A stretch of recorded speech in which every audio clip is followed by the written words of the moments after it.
सरल हिंदी में भगवत गीता। प्रस्तुतकर्ता स्वयं प्रकाश शर्मा। 8वां अध्याय। भगवत गीता का 8वां अध्याय अक्षर ब्रह्म योग नाम का अध्याय है, जिसमें 28 श्लोक हैं। इस अध्याय में भगवान कृष्ण विश्व के विकास के क्रम के बारे बताते हैं। वे बताते हैं कि ब्रह्म क्या है, आत्मा क्या है, कर्म क्या है, तत्वों का क्षेत्र कौन सा है, देवताओं का क्षेत्र कौन सा है, शरीर में यज्ञ का क्षेत्र कौन सा है, और जिस व्यक्ति ने अपने आप को अपने वश में कर लिया है वह मृत्यु के समय ईश्वर को कैसे जान पाएगा। इन सब विषयों के बारे भगवान कृष्ण बताते हैं। अध्याय। अर्जुन भगवान कृष्ण से पूछता है, हे केशव, वह ब्रह्म क्या है, आत्मा क्या है, कर्म क्या है, तत्वों या वस्तुओं का क्षेत्र कौन सा है और देवताओं का क्षेत्र कौन सा है। इस शरीर में यज्ञ का क्षेत्र या अंश कौन सा है, और जिस व्यक्ति ने अपने आप को अपने वश में कर लिया है, इस संसार में जाते समय यानी मृत्यु के समय तुम्हें वह कैसे जान पाएगा। भगवान कृष्ण अर्जुन के इन प्रश्नों का इस प्रकार उत्तर देते हैं। वे कहते हैं, पार्थ, ब्रह्म तो परम है, ब्रह्म तो अनश्वर है, वह तो अन्य सभी वस्तुओं से उच्चतर है, वह तो अन्य सभी वस्तुओं से बढ़कर है। व्यक्ति का जो स्वभाव है उस स्वभाव को ही आत्मा कहते हैं, और कर्म तो उस सृजनशील, उस रचनात्मक शक्ति का नाम है जिस रचनात्मक शक्ति से सब वस्तुओं को अस्तित्व में लाया जाता है, जो सब वस्तुओं को अस्तित्व में लाने का कारण है। सभी रची गई वस्तुओं का आधार तो परिवर्तनशील या सदा बदलते रहने वाली प्रकृति है। दैवी तत्वों का आधार विश्व की आत्मा है, और इस शरीर में सभी यज्ञों का आधार तो स्वयं मैं ही हूं। मृत्यु के समय जो कोई भी केवल मेरा ध्यान करता हुआ अपने शरीर को छोड़कर इस संसार से जाता है, वह तो मेरे पद को प्राप्त करता है। इसमें तो जरा भी संदेह नहीं होना चाहिए। पार्थ, अंतिम समय में मनुष्य जिस जिस अस्तित्व की दशा का ध्यान करता हुआ अपने शरीर का त्याग करता है, अपने शरीर को छोड़ता है, वह उस अस्तित्व की दशा के ध्यान में मग्न रहने के कारण उस दशा को ही प्राप्त करता है। इसलिए पार्थ, तू तो सदा मुझे ही याद कर, और जब तेरा मन और तेरी बुद्धि, जब ये दोनों मेरी ओर ही एकाग्र रहेंगे, तब तो बिना संदेह निश्चित तौर पे तो मुझे ही प्राप्त होगा। जो व्यक्ति निरंतर लगातार अभ्यास द्वारा अपने चित्त को योग में लगाकर उस परम पुरुष का ध्यान करता है, और साथ साथ जो अपने चित्त को कहीं और भटकने नहीं देता, वह व्यक्ति तो अवश्य ही उस दिव्य और सबसे ऊंचे पुरुष को प्राप्त करता है। यह व्यक्ति उस दृष्टा, उस सर्वज्ञ, उस पुरातन शासक का ध्यान करता है, जो कि सूक्ष्म से भी सूक्ष्म है और जो सबको धारण करने वाला है, जिसके रूप का ध्यान भी नहीं किया जा सकता, और जो अंधकार से परे सूर्य के रंग वाला है। जो व्यक्ति मृत्यु के समय अपने मन को भक्ति और योग बल से स्थिर करके उसे ठहराकर और साथ साथ अपनी प्राण शक्ति को अपनी भौं में अच्छी तरह स्थापित करके वैसा करता है, वह तो उस दिव्य परम पुरुष को प्राप्त कर लेता है। अब पाठ संक्षेप में मैं तुझे उस दशा का वर्णन करता हूं जिस दशा को वेदों को जानने वाले अनश्वर या अक्षर कहते हैं। जिस दशा में पहुंचे हुए वैरागी लोग प्रवेश करते हैं और जिसकी इच्छा से वे ब्रह्मचर्य का कठिन जीवन बिताने के लिए तैयार और तत्पर रहते हैं।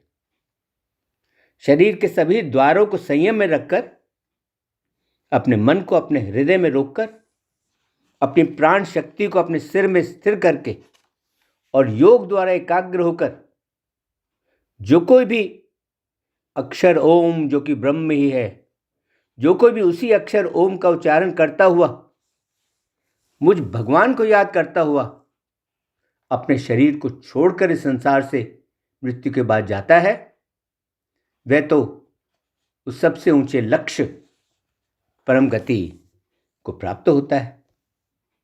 जो मनुष्य अन्य किसी भी वस्तु का ध्यान न करता हुआ निरंतर लगातार मुझे ही याद करता है, वह अनुशासित योगी तो जो भगवान के साथ जुड़कर उसके साथ एक हो गया है, वह अनुशासित योगी तो सरलता और आसानी से मुझे प्राप्त कर लेता है। मुझ तक पहुंच जाने के बाद उन महान आत्माओं का पुनर्जन्म नहीं होता। वे महान आत्माएं फिर जन्म नहीं लेती। जो जन्म दुखों के घर होते हैं और जो जन्म स्थायी होते हैं, क्योंकि वे महान आत्माएं तो परम सिद्धि को प्राप्त कर चुकी होती हैं। ब्रह्मा के लोक से लेकर नीचे के सभी लोक तक ऐसे लोक हैं जिन लोकों से फिर पुनर्जन्म लेना पड़ता है, जिनसे व्यक्ति को फिर जन्म लेकर संसार में लौटना पड़ता है।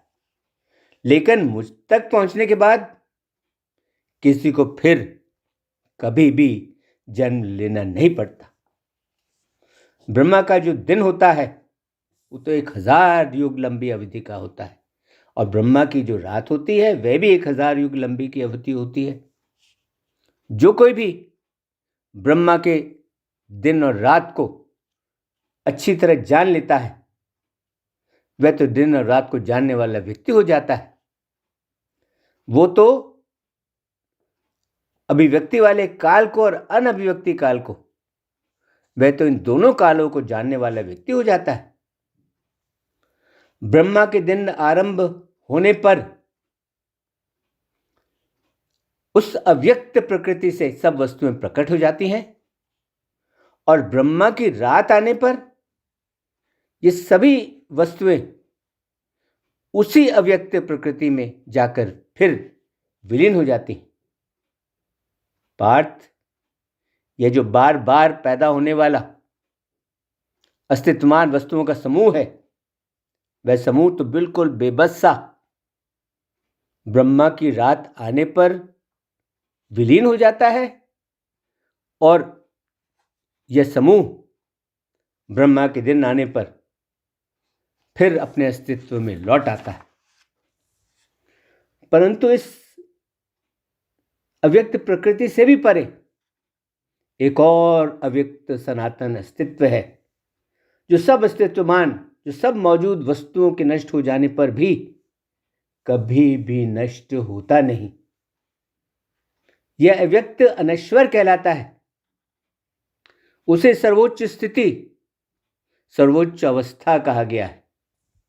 जो उस अव्यक्त अनश्वर को प्राप्त कर लेता है, वह तो फिर कभी भी वापस लौटता नहीं। वही मेरा परम धाम है, वही मेरा निवास स्थान है। वह परम पुरुष जिससे ये सब प्राणी, जिसमें सब तत्व, जिसमें सभी वस्तुएं निवास करती हैं और जिससे यह सारा संसार व्याप्त है, वह परम पुरुष तो अनन्य, एकटक, सच्ची व पक्की भक्ति द्वारा ही प्राप्त किया जा सकता है। पार्थ, अब तुझे मैं वह समय बताता हूं जिस समय में मृत्यु के बाद इस संसार से जाने वाले योगी फिर से संसार में वापस लौटते नहीं, और वह समय भी बताता हूं जिस समय संसार से जाने वाले मृत्यु के बाद फिर से वापस लौट आते हैं। अग्नि, प्रकाश, दिन, शुक्ल पक्ष और उत्तरायण के 6 महीने, यानी जिन दिनों सूर्य मध्य रेखा से उत्तर की ओर रहता है, यह वह समय है जिस समय में मृत्यु के बाद संसार से जाने वाले ब्रह्म ज्ञानी ब्रह्म तक पहुंच जाते हैं और इस संसार में वापस लौटते नहीं। धुआं, रात्रि, कृष्ण पक्ष और दक्षिणायन के 6 महीने, यानी जिन दिनों सूर्य मध्य रेखा से दक्षिण की ओर रहता है, यह वह समय है जिस समय में मृत्यु के बाद संसार से जाने वाले योगी चंद्रमा की ज्योति को प्राप्त करके संसार में वापस लौट आते। प्रकाशमय और अंधकारमय संसार के यही 2 शाश्वत मार्ग समझे जाते हैं। एक है ज्ञान के प्रकाश का मार्ग और दूसरे है अज्ञान के अंधकार का मार्ग। प्रकाश के ज्ञान के मार्ग से जाने वाले लोग संसार बंधन से मुक्त होकर पुनर्जन्म को प्राप्त होते नहीं, वे संसार में वापस लौटते नहीं, जबकि अज्ञानता के अंधकार से जाने वाले व्यक्ति बंधन में बंधे रहते हैं, जिसके कारण वे पुनर्जन्म को प्राप्त करके संसार में वापस लौट आते। जो योगी इन दोनों मार्गों को अच्छी तरह से जान लेता है, वह तो फिर कभी भी भ्रम और दुविधा में पड़ता नहीं। इसलिए पार्थ, तू तो योग में ही जुटा रहे। यह सब जान लेने के बाद योगी वेदों के अध्ययन, यज्ञ, तप और दान के पुण्य से मिलने वाले फलों के भी परे पहुंच जाता है और आदि तथा परम स्थान यानी परम गति को प्राप्त कर लेता है। इसके साथ ही भगवद गीता का अक्षर ब्रह्म योग नाम का 8वां अध्याय संपन्न हुआ। ओम शांति शांति शांति। ओम।